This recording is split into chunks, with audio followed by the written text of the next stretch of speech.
The Civil War and the Industrial Revolution created enormous growth in corporations. And so there was an explosion of railroads who got large federal subsidies of land, banking, heavy manufacturing, and corporate lawyers a century and a half ago realized they needed more power to operate and wanted to remove some of the constraints that had historically been placed on the corporate form.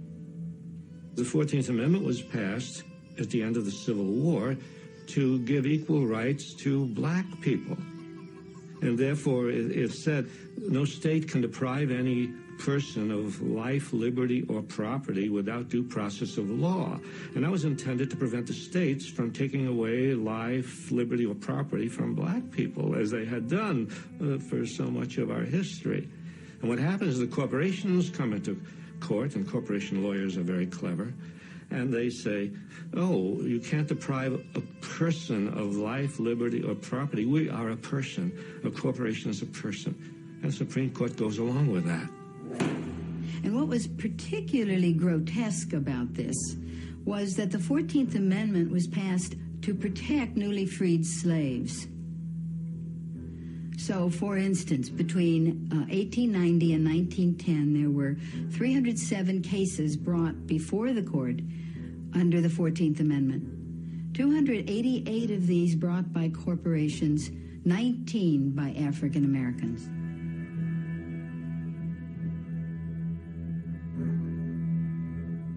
$600,000 people were killed to get rights for people. And then, with strokes of the pen over the next 30 years, judges applied those rights to capital and property while stripping them from people.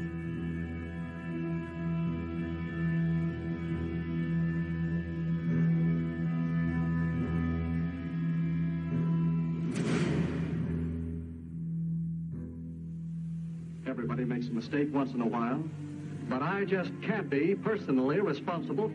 That's one of the weaknesses of a partnership, isn't it, Sid? Well, maybe you'd better incorporate the store. Incorporate? Yes. Incorporating would give you the big advantage of what you want right now. Limited liability. You start with a group of people who want to invest their money in a company. Then these people apply for a charter as a corporation. This government issues a charter to that corporation. Now that corporation operates legally as an individual person. It is not a group of people. It is under the law a legal person. Imperial Steel Incorporated has many of the legal rights of a person. It can buy and sell property. It can borrow money. It can sue in court and be sued. It carries on a business.